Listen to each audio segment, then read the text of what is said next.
My brother-in-law dragged me from my home when I was 6 months pregnant. "This baby will be mine," he screamed as he pulled me away. For 89 days, I was chained in a basement, praying I could escape before my child was born into the hands of that monster. Good morning, my dear friends. It's so wonderful to be here chatting with you all. My name is Geneva Adams, but everyone knows me as Grandma Gina. I'm 73 years old, a gray-haired grandma with many stories to tell. I was born in Augusta, Maine, but today I live here in Flagstaff, Arizona, pretty close to the Grand Canyon. Who would have thought destiny would bring me so far from my birthplace, right? These days, I spend my time tending to my little embroidery studio. I have a small table on my front porch where the light is good for my tired eyes. I make tablecloths, napkins, bed sheets, all hand-embroidered, just like my grandmother taught me. I started this work after my grandchildren were already grown up. Before that, my life was dedicated to caring for my family. But one day, my neighbor Mrs. Justine saw me embroidering and ordered a tablecloth. More orders followed, and now I even have a little page on the internet that my granddaughter Clarice made for me. I'm sitting here in my living room, you see. It's a simple space, but filled with love. I have an old sofa covered with crochet work I made myself, a small coffee table with a pot of violets. I adore violets, they bring me peace. And there on the wall is a picture frame with a photo of the whole family gathered at my youngest granddaughter, Bernice's 15th birthday. Beside me is Toby, my old cat who sleeps more than he watches. Poor thing, he's already 12 years old. Before I continue, I'd like to ask a small favor. If you enjoyed meeting me, please click the like button and subscribe to the channel so you don't miss any little stories I share here. This helps tremendously in bringing my words to more people who need to hear them. And for my friends my age who are watching, please comment below. What time of day are you watching me? And also, tell me where you're listening from, dears. Today, I'm going to tell a story that I've kept inside me for many years. It's not easy to talk about, but I think the time has come. You know, some wounds only heal when we expose them to the sun, and this wound has been hidden for too long. It's about a very difficult period in my life, when I was expecting my first child and had to face evil up close, an evil that came from within the family itself. At the time, I was young, full of dreams, newly married to Arnold, my late husband. We lived in a simple house, but it was ours, you know, built with a lot of effort. I worked at the town pharmacy as a clerk, and Arnold was a truck driver, making long trips. The news of the pregnancy was the greatest joy of our lives. I remember as if it were yesterday the look on his face when I told him, his teary eyes, that big smile. We already started dreaming about the baby's room, the toys, the future. But I never imagined that moment of happiness would turn into the worst nightmare anyone could live through. How could we have known that danger was so close?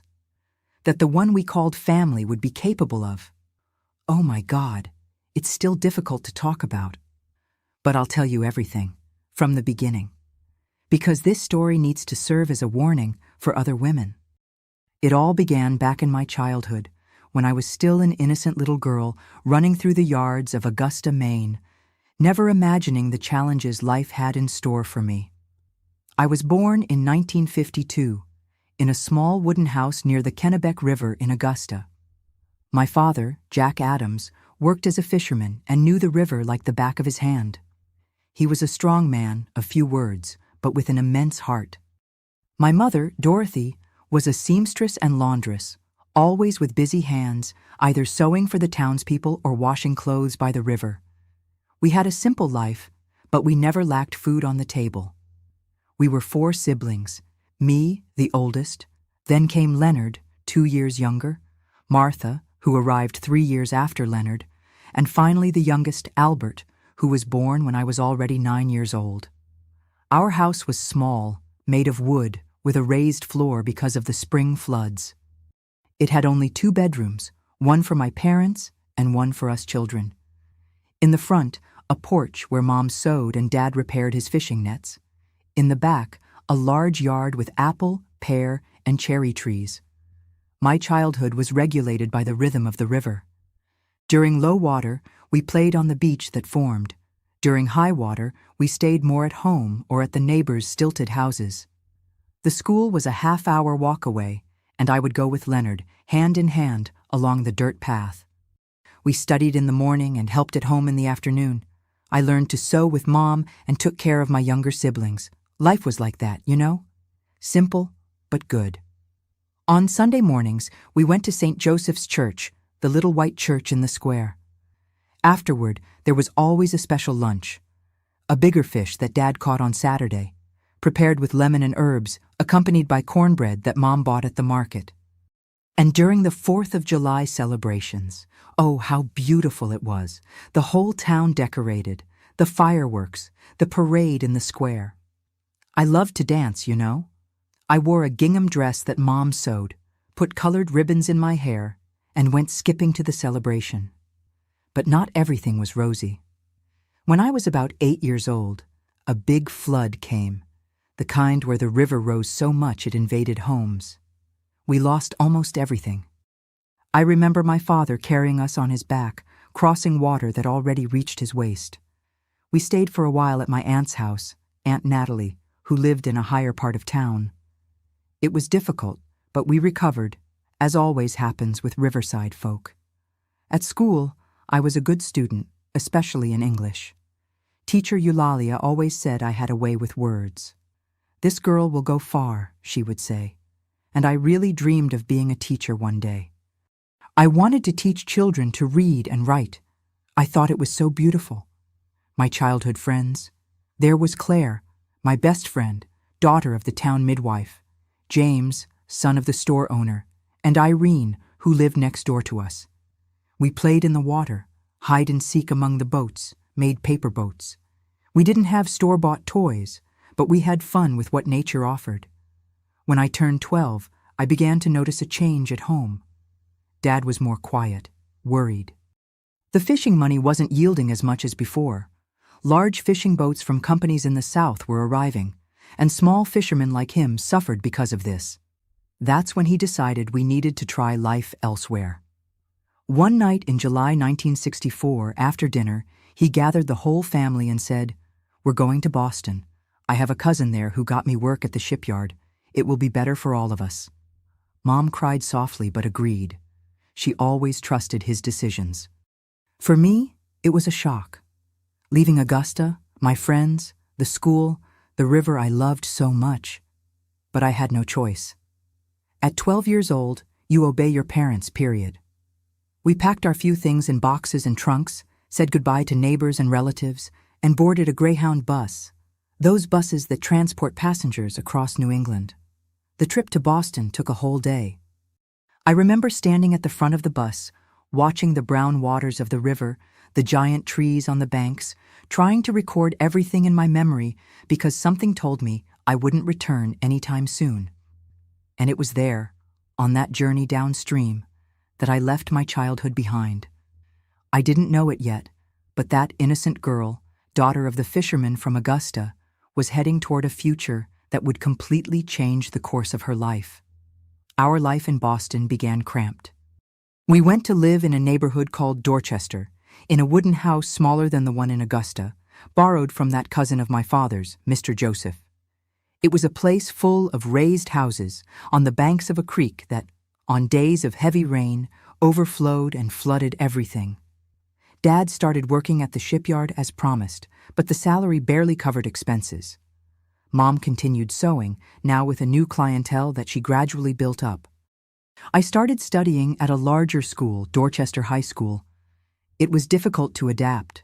The city children thought I was a hick, imitated my way of speaking, laughed at my simple clothes. I cried in hiding many nights, missing Augusta, my friends, the wide river I could see from my window.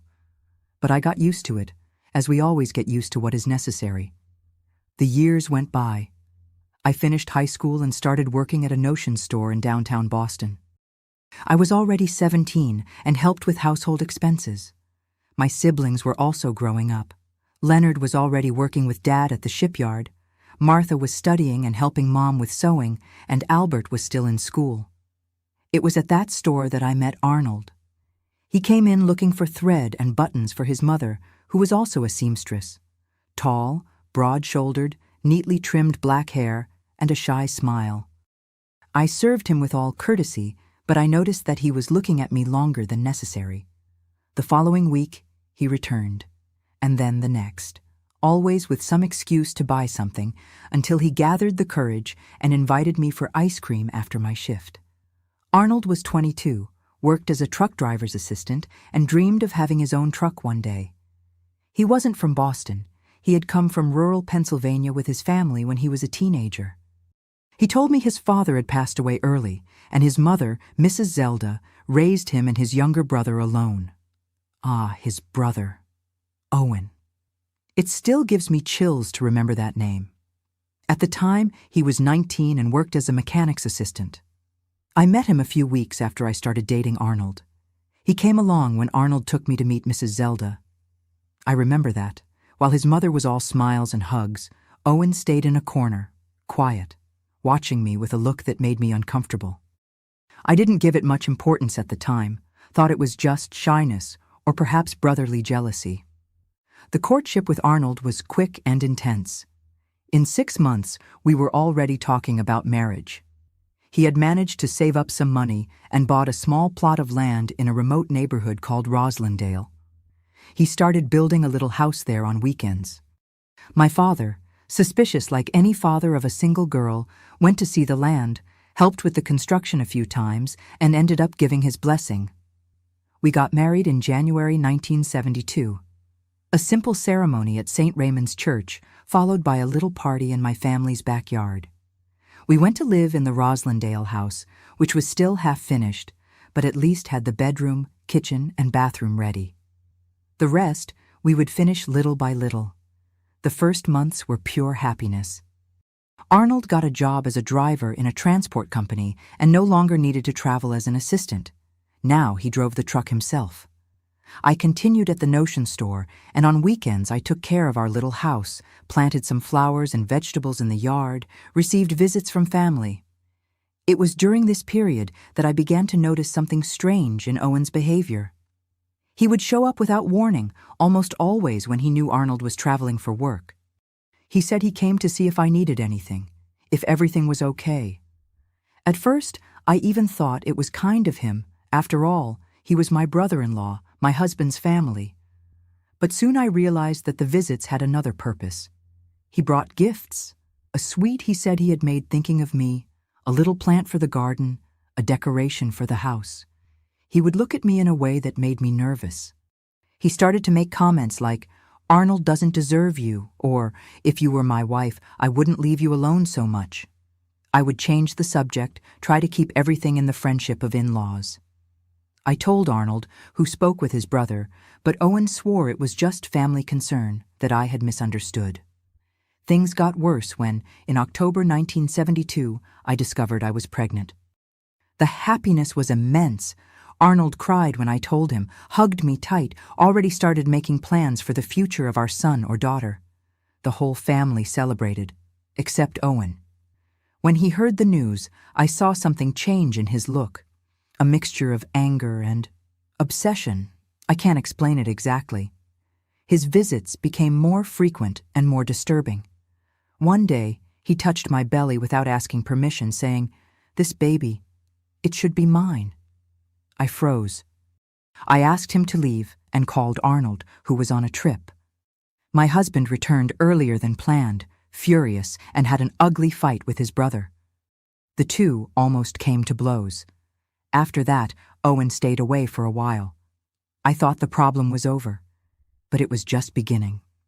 In March 1973, when I was almost 6 months pregnant, Arnold needed to make a longer trip to Philadelphia. It would be 10 days away. He didn't want to go because of my already advanced pregnancy, but the boss insisted, and the extra salary would be welcome with the baby coming. On the second night after Arnold traveled, I was at home, alone, preparing tea before bed. I heard a noise in the yard. I thought it was some animal, maybe a cat. But soon after, the kitchen door was violently broken down. It was Owen, with a look I had never seen before. He seemed possessed. "I've come to get what's mine," he said, advancing in my direction. I tried to run, scream, defend myself, but what could a 6-month pregnant woman do against a determined man like him? He grabbed me by the hair, covered my mouth with a cloth that had a strong, strange smell. I started to get dizzy, my vision blurring. The last thing I remember was him dragging me out of the house saying, "Now you're going to be mine, and this child too." I woke up in a dark, damp place. It took me a while to understand where I was. It was a kind of cabin or shack in the middle of what seemed to be a wooded area. My wrists were tied to an old bed. I felt despair consume me when I understood what had happened. I had been kidnapped by my own brother-in-law. The days that followed were a nightmare. Owen had prepared that place in advance. There was food, water, even some women's clothes. He came 2-3 times a day. Brought meals, untied me to go to the improvised bathroom, and then tied me up again. He talked nonstop about how happy they would be. He, me, and our son, as he called the baby in my belly. "Arnold will never find us," he said. "We're hours away from Boston, in an area that only I know. When the baby is born, we'll go to another state, start a new life. No one will know the child isn't mine. We'll be a happy family." I begged, cried, tried to make him understand the madness he was committing. "Please, Owen, think of the baby. I need doctor's care. I can't have a child here in these conditions." But he didn't listen. In his head, he had everything planned. He said he knew a midwife in a nearby village, that she would come when the time arrived. Time passed with excruciating slowness. I marked the days by making little marks on the wooden wall with a stone I found. I tried to stay calm and sane for the baby, who was moving more and more in my belly. I talked to him softly when I was alone, promising that I would find a way to escape, that I wouldn't let that crazy man separate us from Arnold. Sometimes, Owen had fits of rage, especially when I refused to respond to his kindnesses or when I cried calling for Arnold. At those times, he would scream, throw things on the floor, threaten me. He never hit me in the belly, I think because of the baby he considered his. But he would slap my face, pull my hair. I endured silently, thinking only of protecting my child. During one of these crises, he revealed that he had sent a letter to his mother and to Arnold, pretending to be me, saying that I couldn't stand the life I led anymore and had run away with another man to rural Pennsylvania. "They'll never look for you," he laughed. "They think you abandoned everything of your own free will." That destroyed me. Imagining Arnold thinking I had betrayed him, abandoned him while pregnant with our child. As the weeks passed, my belly grew, and so did my despair. I was already in the 8th month, increasingly difficult to move, and the fear of giving birth in those conditions terrified me. Owen started to bring baby clothes, a wooden cradle that he said he had made with his own hands. In his head, we were about to form a family. It was on a late afternoon, when the rain was falling heavily outside, that I felt the first contractions. They weren't yet the ones for birth, but they scared me. I realized my time was running out. If I didn't escape soon, my child would be born there, in the hands of that disturbed man, and I would probably never see my family, my husband, my previous life again. That night, I did something I hadn't had the courage to do until then. I pretended. I pretended that I was beginning to accept the situation, that maybe we could indeed have some kind of life together. I saw his eyes shine with this possibility. "I knew you would end up understanding," he said, caressing my face. I asked him not to tie me up that night, as proof of trust. Reluctant at first, he eventually agreed. I waited for him to fall deeply asleep. The rain had stopped, and a weak moonlight entered through the cracks in the cabin. With all care, I got up. Each movement was painful with that belly. I took a knife that he used to cut fruit and hid it among my clothes. At the door, I hesitated for a second. I didn't know what awaited me out there, in the middle of the forest, in the dark. But anything would be better than that captivity. I left slowly, stepping carefully to make no noise. When I was a few meters from the cabin, I started to run as fast as my condition allowed. I didn't know where I was going, just followed what seemed to be a trail in the woods. The moon was my only light. The fear that Owen would wake up and come after me gave me strength I didn't know I had. I ran, walked, crawled for hours. My feet were bleeding, my belly weighed me down, the contractions returned stronger. When the sun began to rise, I heard the sound of running water. I followed the direction and found a river, not as big as the Kennebec, but flowing. In the distance, I saw a small vessel, a boat with an outboard motor, and an elderly man preparing to depart. I shouted, waved desperately. The man, an old-timer with white hair named Mr. Raymond, was startled to see a pregnant woman, hurt, coming out of the woods at that hour. I told a summarized version of the story, begging for help. He didn't hesitate to welcome me onto the boat. "I'm going to take you to Boston, my child. Hold on," he said, starting the motor. As the boat advanced along the river, I looked back one last time at the forest that had been my prison for almost 3 months. I felt a stronger contraction and knew at that moment that my child would be born in freedom. But the nightmare wasn't completely over yet. The journey back to Boston in Mr. Raymond's little boat was agonizing. The contractions increased in frequency and intensity. The old man rowed as fast as he could, while I bit a piece of cloth to keep from screaming in pain. The fear of giving birth there, in the middle of the river, without any assistance, terrified me. But what tormented me most was the thought, what if Owen comes after me? What if he's already discovered I escaped? We arrived at a small port on the outskirts of Boston late in the afternoon. Mr. Raymond, who knew people in the region, got a pickup truck ride to take me to the nearest hospital. I remember the frightened look of the nurse who received me. I was dirty, hurt, dehydrated, with a huge 8-month belly and increasingly strong contractions. "Who did this to you, my child?" she asked while helping me lie on a stretcher. I told a summarized version of the story between moans of pain. She called the police while the doctors took care of me. The contractions, fortunately, began to calm down. It was a false alarm, provoked by the stress and physical effort of the escape. I stayed in the hospital for 3 days. My family was located and came running to the hospital. Mom, Dad, my siblings. Everyone cried with relief to see me. They told me that when they received that false letter, they didn't believe it for a minute. They knew my love for Arnold, knew of my happiness with the pregnancy. They had searched everywhere, filed a police report, but without concrete clues, the searches had cooled. The hardest part was hearing about Arnold.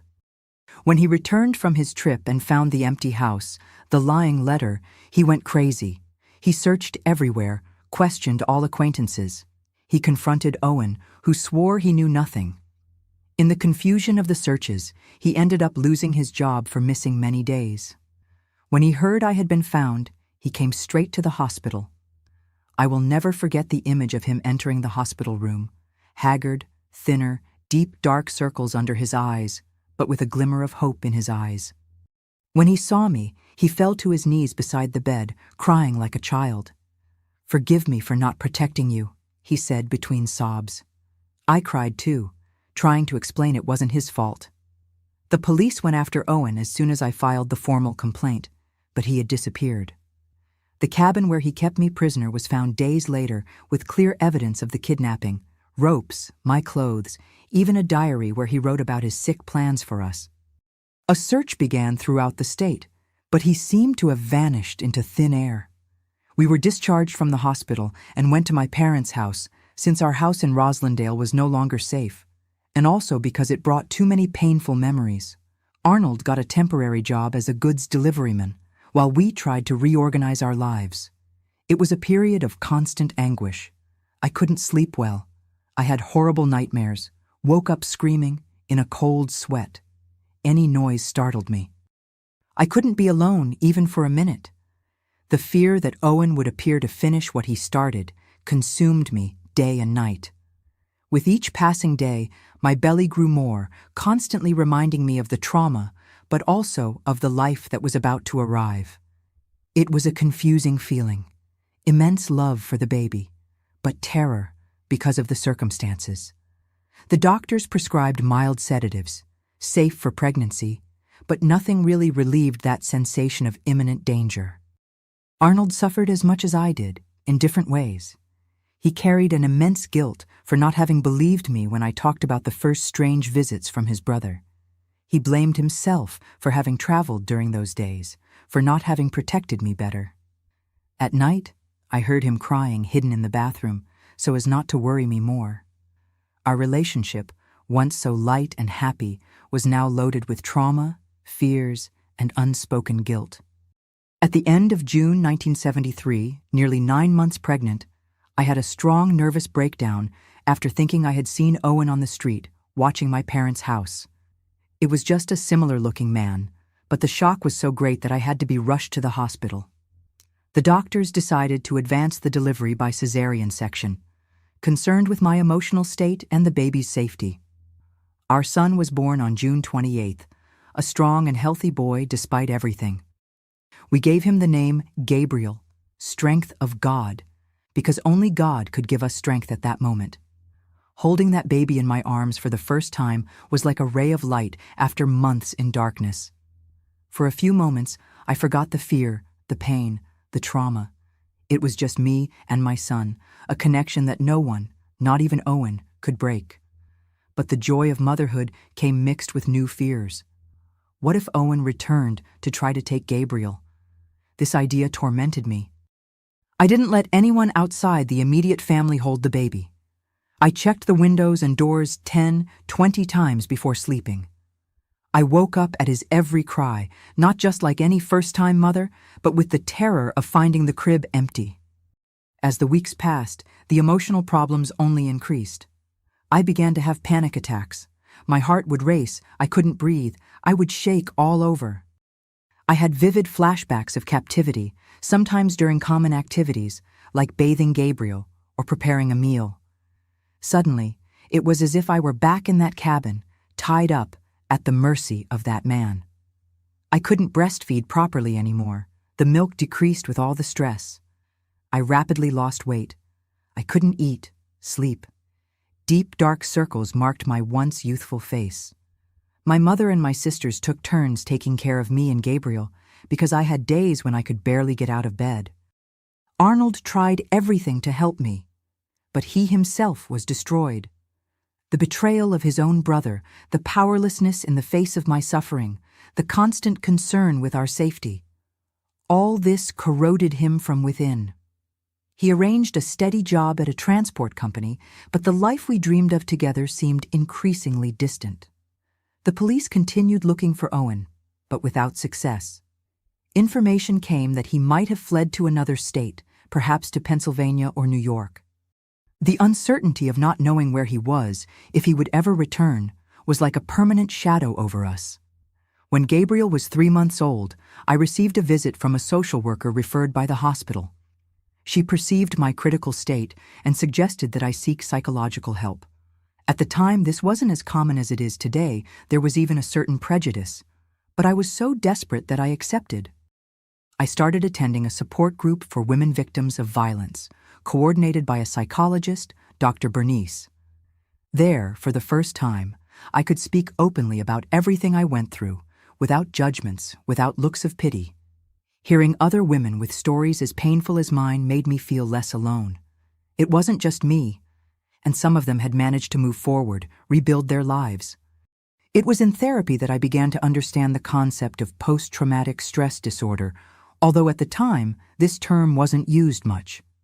My symptoms, the flashbacks, the constant fear, the hypervigilance, the panic attacks, had a name, had an explanation.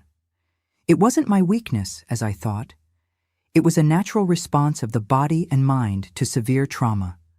Gradually, very gradually, I learned techniques to deal with panic attacks, to calm the mind when bad thoughts invaded.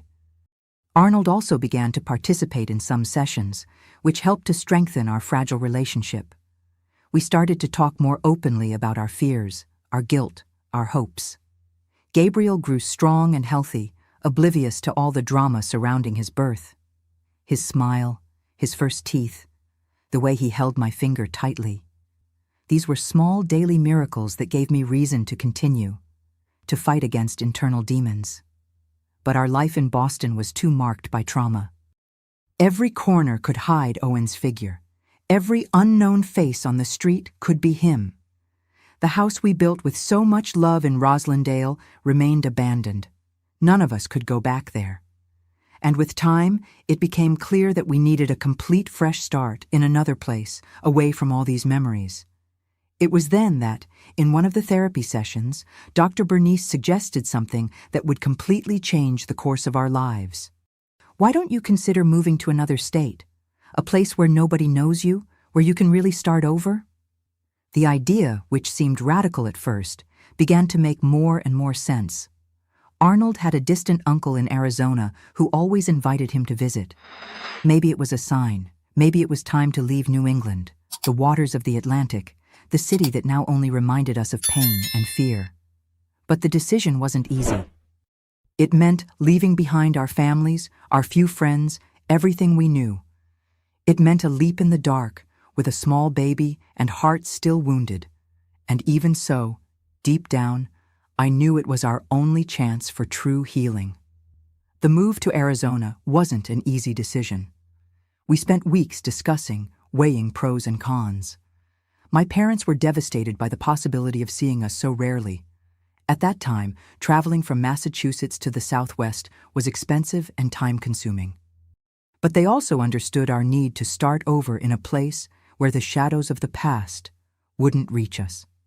Arnold contacted his uncle, Mr. Gary, who lived in Flagstaff, near the Grand Canyon. He not only invited us to stay at his house while we established ourselves, but also promised to help Arnold find work.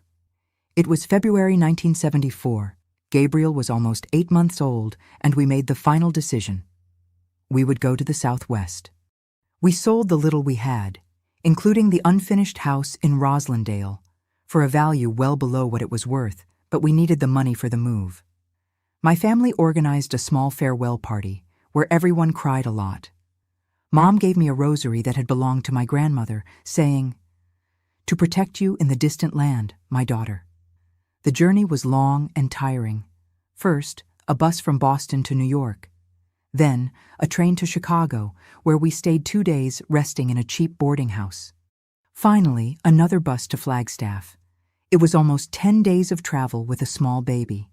Gabriel, surprisingly, behaved well most of the time, as if he understood the importance of that journey. We arrived in Flagstaff in March 1974, exhausted, but with a small flame of hope. Arizona was a completely different world from what we knew. The warmer climate, the desert landscape so distinct from the New England forests, people's accents, the food, everything was new and strange. In the first days, I felt like a foreigner in my own country. Mr. Gary and his wife, Mrs. Elaine, received us with all affection. They had a simple but comfortable house near the center of the city. He worked as a ranger at the Grand Canyon National Park, and she taught piano at home. They had no children, so they were charmed with Gabriel, treating him like the grandchild they never had. Arnold soon got a job as a driver in a transport company that did the route between Flagstaff and Phoenix. The salary wasn't much, but it was enough for us to start saving for our own little corner. I stayed at home in the first months, taking care of Gabriel and trying to adapt to the new reality. The emotional problems continued, although less intense. I still had frequent nightmares, still got scared with sudden noises, still checked the windows and doors several times. But being so far from Boston, knowing that Owen would probably never find us there, brought immense relief. It was Mrs. Elaine who perceived my internal struggle and helped me find the path to true recovery. She herself had been through a great loss, a child who was stillborn, and knew well the marks that trauma leaves on the soul. One afternoon, while Gabriel slept, she sat with me on the porch and simply invited me to talk. And I talked. I told everything, from the beginning, without hiding anything. I talked about the kidnapping, the captivity, the constant fear, the nightmares, the panic attacks. I talked about the guilt I felt for having made my family go through all that, for having exposed my son to danger even before he was born. I talked about the anger I felt toward Owen, an anger that consumed me from within. Mrs. Elaine listened to me attentively, without interrupting, without judging. When I finished, she took my hands between hers and said, "My child, you need to forgive." I was shocked. Forgive? Forgive that man who destroyed my life, who kidnapped me, who almost made me lose my child? Impossible. "I'm not talking about forgiving him," she explained in a soft voice. "I'm talking about forgiving yourself. You are not to blame for anything that happened. You were a victim. And while you carry this guilt and this anger, he will continue to have power over you, even being so far away." Those words hit me like lightning. I had never thought that way. I was so busy fearing and hating Owen that I didn't realize how this kept me tied to the trauma, like an invisible chain that linked me to the past. Mrs. Elaine introduced me to a prayer group that met weekly at the local church. It wasn't a formal therapy group like the one I attended in Boston, but it ended up having a powerful therapeutic effect. There, I found women of unshakable faith who had been through their own trials, serious illnesses, loss of children, violent husbands, and still maintained hope and goodness in their hearts. One of these women, Mrs. Zelda, became especially important in my journey. With her 70 years and a wisdom that only a hard life can give, she taught me breathing and meditation techniques that help to control anxiety attacks. When fear comes, breathe deeply and repeat, "I am safe now, I am safe now," she would say. And it worked. Little by little, I began to reconquer small freedoms. I managed to stay alone at home for short periods. I started taking Gabriel to the little park near home. I went back to sleeping without needing medication to calm down. Small victories, but ones that represented giant steps in my recovery. In August 1974, we received news that marked a true turning point in our lives. The Massachusetts police had finally located and arrested Owen. He was hiding in an isolated community in rural Pennsylvania, working as a mechanic under a false name. Someone recognized his photo on a wanted poster and made the report. The news brought a mix of emotions. Relief, of course, to know that he was in prison and could no longer harm us. But it also brought all the trauma to the surface again. I had terrible nightmares in the following nights. The police wanted me to return to Boston to testify at the trial, but the simple idea of being in the same room as him, of looking at that face again, caused me panic attacks. It was the detective responsible for the case, Detective Harrison, who found a solution. He came personally to Flagstaff to take my testimony. A middle-aged man, serious but gentle, who demonstrated a rare sensitivity for a police officer of that time. "Ma'am, you've been through enough suffering," he said. "We don't need to force you to relive all this in person." Giving that testimony was one of the hardest things I've ever done in my life. Reliving every detail, every moment of those 3 months of captivity was like opening wounds that were just beginning to heal. But at the same time, it was liberating. It was as if, by putting all that into words, by transforming my experience into an official document that would help do justice, I was also freeing myself from the weight of carrying that story alone. Detective Harrison assured me that, with the evidence found in the cabin and my detailed testimony, there was more than enough material to condemn Owen to many years in prison. "Ma'am, you can continue your life in peace now," he said before leaving. "He won't hurt you again." Those words were like a balm for my wounded soul. For the first time in a long time, I began to truly believe that we could have a future, that the nightmare had been left behind. With the news of Owen's arrest, Arnold also began to free himself from his own demons. The guilt he carried for not having protected me, the shame of having a brother capable of such atrocity, the constant fear, all this began to dissipate. He returned to smiling more, to making plans, to playing with Gabriel without that shadow of worry in his gaze.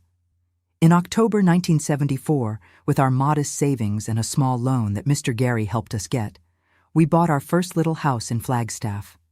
It was small, only 2 bedrooms, living room, kitchen, and bathroom, but it was ours. A place to rebuild our life, to raise our son, to heal our wounds. On the day we moved, I did something symbolic. I brought a little soil from the garden of Mr. Gary's house and planted a jasmine seedling in our yard.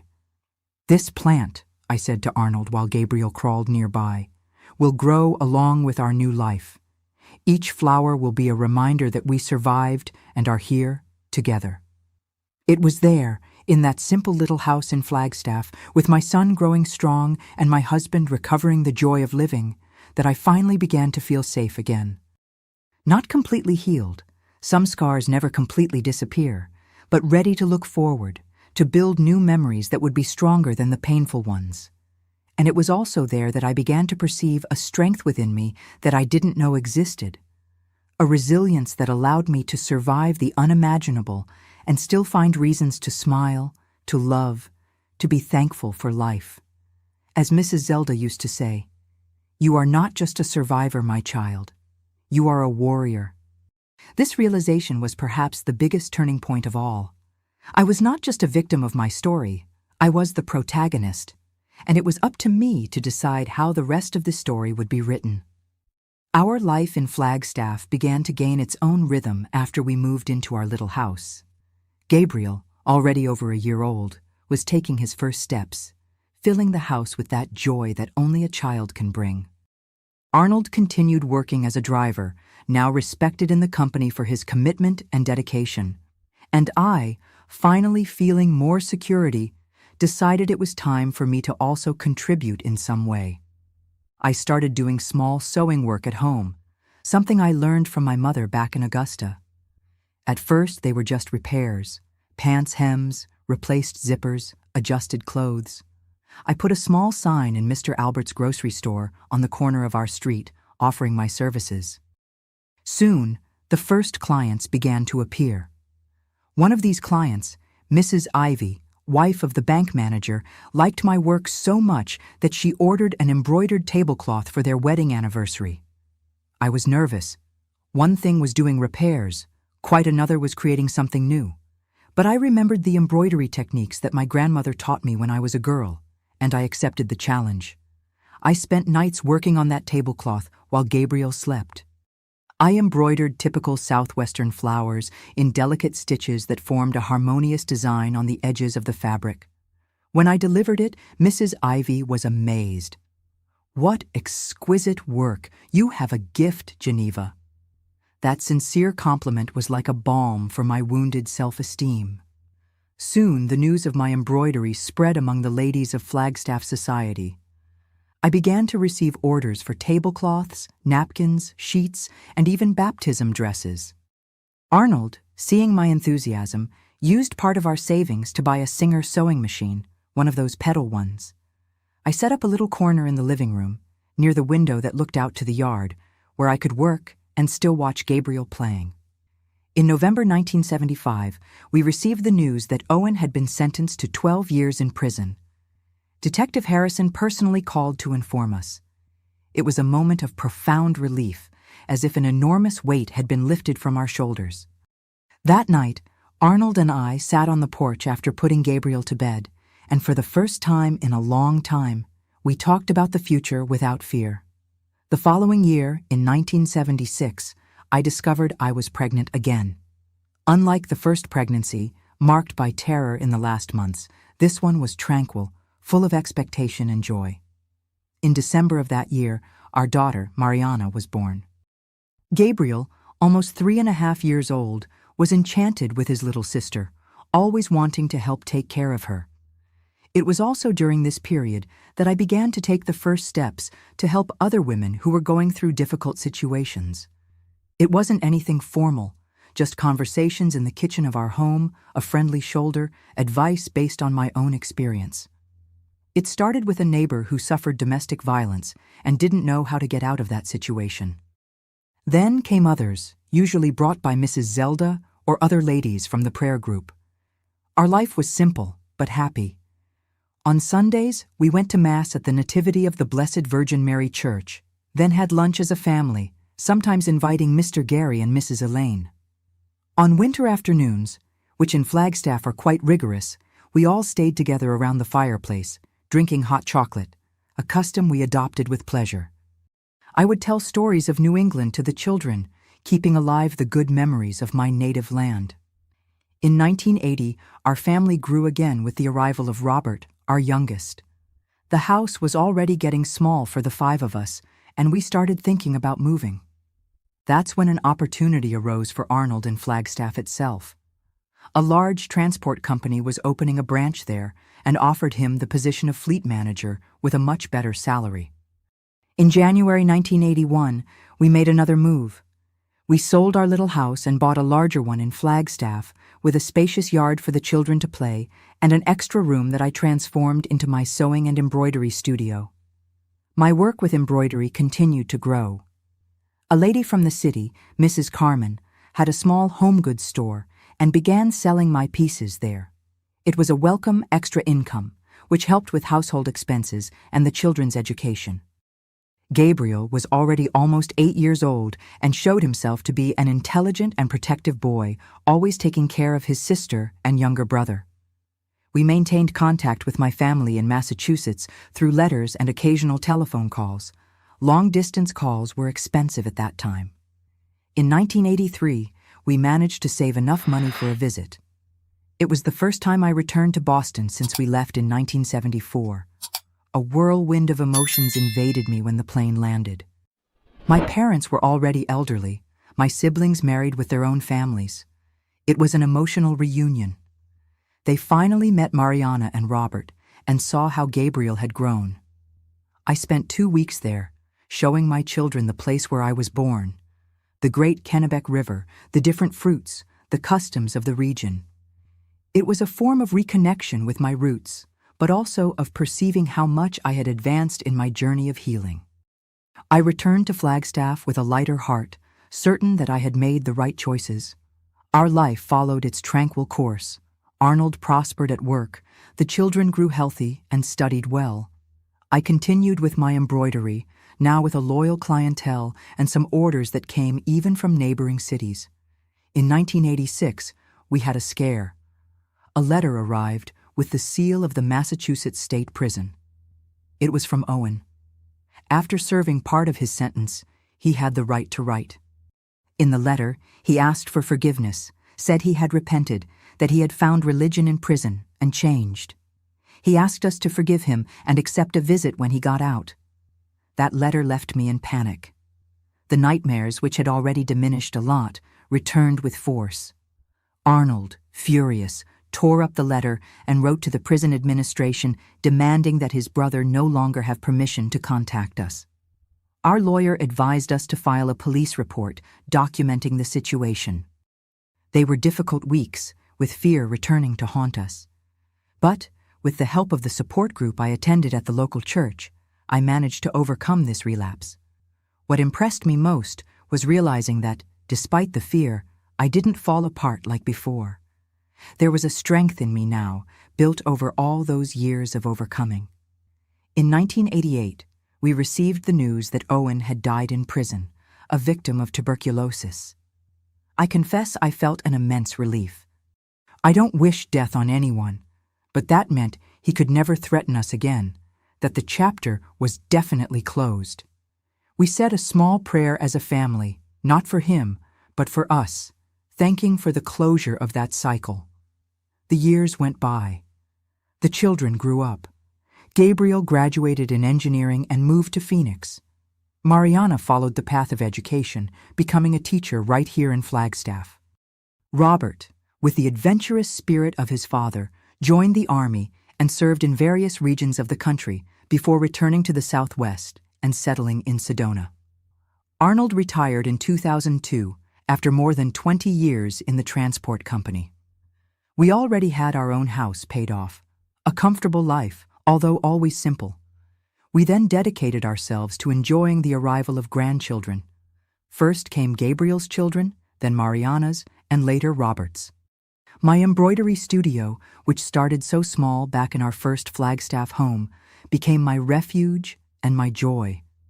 Even with age advancing, I never stopped creating, teaching the craft to other women, transforming fabric and thread into small works of art. As the old Arizona saying goes, an old hand still makes fine work.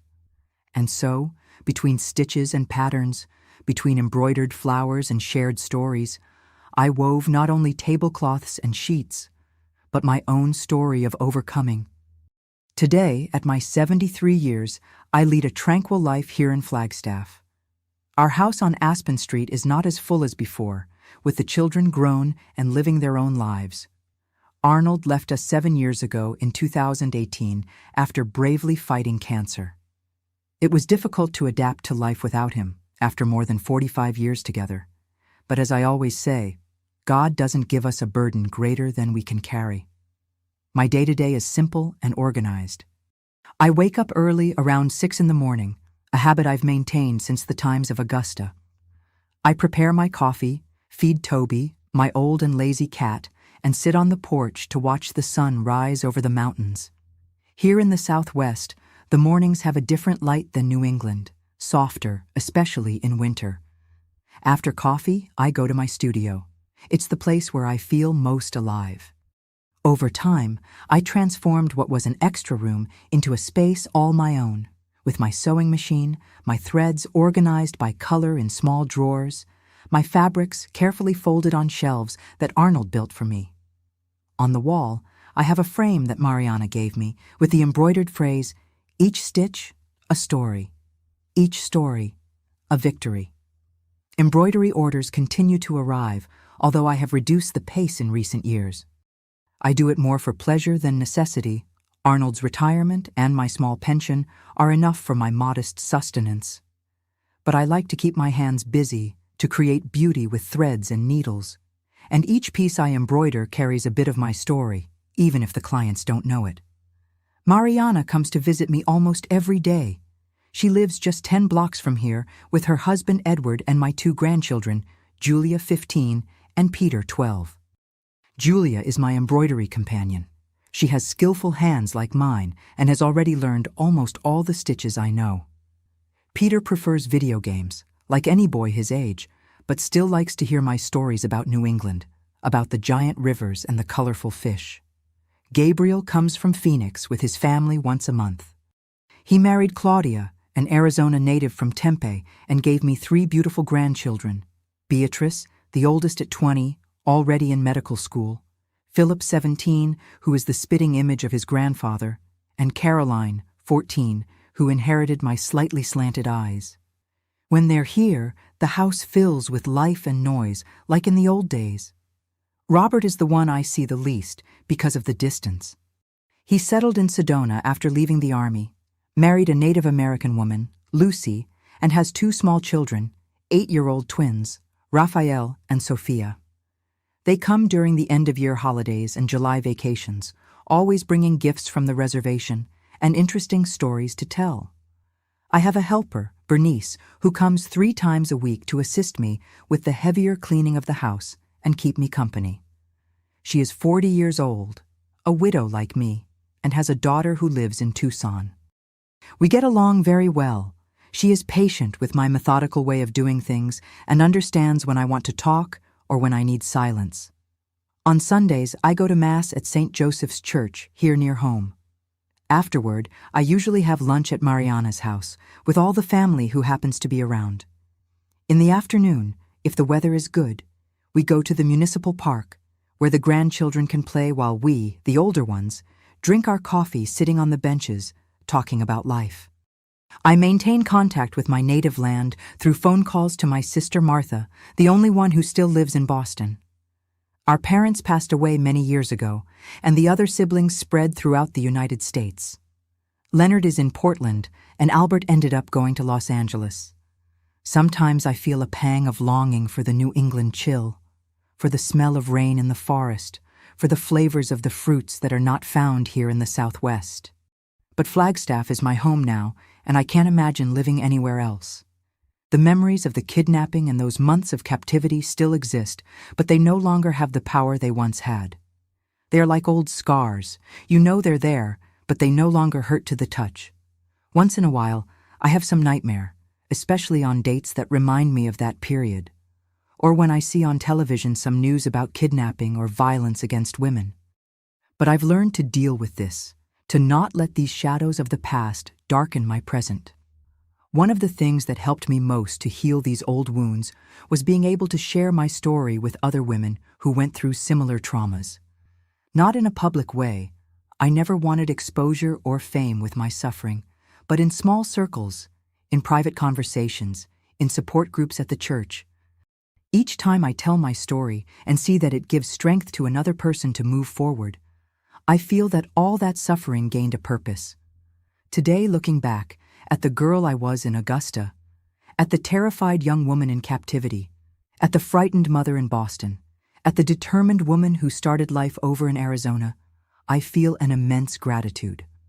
Gratitude for having survived, for having had the chance to see my children grow up, my grandchildren be born. Gratitude for Arnold's love, who never blamed me for anything and was my safe harbor for so many decades. A few months ago, Clarice, my granddaughter who understands technology, created this page on the internet to show my embroidery. At first, I thought it was silly. Who's going to want to see the work of an old woman like me, I thought. But to my surprise, there are people from all over the United States placing orders. I've even received requests from abroad. It's strange to think that my little embroidered tablecloths are traveling to places I've never visited. Life has these surprises, doesn't it? When I think of everything I've been through, how I got here, from Maine to Arizona, from a nightmare to a full and tranquil life, I can only be thankful. As an old Arizona saying I've learned to love goes, it's not where you're from, but where you're headed that matters. And I arrived exactly where I needed to be. Here in Flagstaff, among the verdant mountains and the infinite sky of the Southwest, I found my place of peace. It's not the land where I was born, but it's the land where I was reborn. And it's here that I intend to stay, embroidering my stories, loving my family, living each day as a precious gift that deserves to be celebrated. If there's one thing I've learned in this long journey, my dears, it's that our capacity to overcome adversities is much greater than we imagine. When I was in that cabin, tied up, pregnant, not knowing if I would survive to see my child born, I could never have imagined that one day I would be here, sharing my story with you, surrounded by the love of my family, at peace with my past. For those who are going through a moment of darkness now, I want to say, the night, no matter how long it seems, always ends. Dawn may be slow in coming, may come gradually, as happened with me, but it comes. Don't give up before seeing the light of day again. The path of overcoming is not a straight line. It has ups and downs, days of victory and days of relapse. When I left that captivity, I thought the worst had passed. But I discovered that the emotional scars took much longer to heal than the physical ones. The nightmares, the constant fear, the panic attacks, all this was part of the process. And that's okay. You don't need to be strong all the time. What really makes a difference is seeking help. Alone, I wouldn't have managed. There were many hands that supported me along the way. Arnold, my parents, Mrs. Elaine, the prayer group, Dr. Bernice in Boston. Don't be ashamed to ask for help, to admit that you're suffering. This isn't weakness. It's in fact an act of courage and self-love. If you're in a dangerous situation, don't wait. Look for the nearest women's police station. Call the number 1-800-799-SAFE, the National Domestic Violence Hotline, a service that didn't exist in my time, but that today is available 24 hours a day. There are also shelters where you and your children can stay safely while you rebuild your life. For those who have already been through trauma and are in the healing process, know that every small victory counts. My first day without nightmares, the first time I managed to stay alone at home without panicking, the first walk with Gabriel without looking back every minute fearing being followed. Each of these moments was a brick in the reconstruction of my life. And remember, you are not defined by what happened to you. For a long time, I saw myself only as the woman who was kidnapped. It was as if my entire identity had been reduced to those 3 months of horror. But I am much more than that. I am daughter, sister, was wife, am mother, grandmother, friend, artisan. I am the girl who grew up on the banks of the Kennebec and the lady who grew old in the Arizona mountains. I am all the versions of me that existed before the trauma and all those that came after. Forgiveness is also an important part of the process, not necessarily forgiving who hurt you, but forgiving yourself. For a long time, I blamed myself for having been kidnapped, as if I had done something to provoke Owen's obsession, as if I could have avoided it somehow. I had to learn, with much effort, that the fault was never mine. Violence is never the victim's fault. Today, when I look back, I see that that terrible experience, although never desired, shaped me in ways I didn't imagine. It made me stronger, more empathetic, more grateful for each moment of peace. It taught me the true value of freedom, of safety, of unconditional love. I'm not saying I'm grateful for the trauma, never, but that I found a purpose amid the pain. And you can find it too. It may not be today, nor tomorrow, but one day, this wound that now seems to define your entire existence will be just a part of your story. A painful part, no doubt, but not the entire story. My dear viewers, especially those of you who are going through moments of despair with an obsessive or controlling family member, I implore you to share this video immediately with other women. Sick obsession can transform into kidnapping, into captivity, into years of trauma. I know because I lived it. Don't wait for the nightmare to begin to seek help. If you know someone who has a brother-in-law, ex-husband, or relative with possessive and frightening behavior, send this video to her right now. It could be the difference between life and death, between freedom and captivity. Leave in the comments, "I will stay alert," so I know that my story is helping other women identify the signs before it's too late. Do this now, don't wait even one more minute. I thank you from the heart for having listened to me until here. Each one of you who dedicated your time to know my story now carries a little piece of it, and perhaps, at some moment, this little piece can help someone who needs it. I'll continue here, in Flagstaff, with my embroidery, my grandchildren, my old cat, building day by day a life worth living. That's what I wish for each one of you. Not a life without pain or challenges, because that would be impossible, but a life where joys overcome sorrows, where each morning brings new possibilities. Because, my dears, what I never told anyone until today is that in that cabin, when I was at the darkest point of despair, I found a small rusty knife hidden under the mattress. For 3 consecutive nights, I put that knife to Owen's jugular while he slept, millimeters away from ending that nightmare forever. I didn't do it. Not out of pity, but because something inside me said that I needed to get out of there not as a murderer, but as a survivor. And that decision, not to become what he was, will accompany me until my last breath.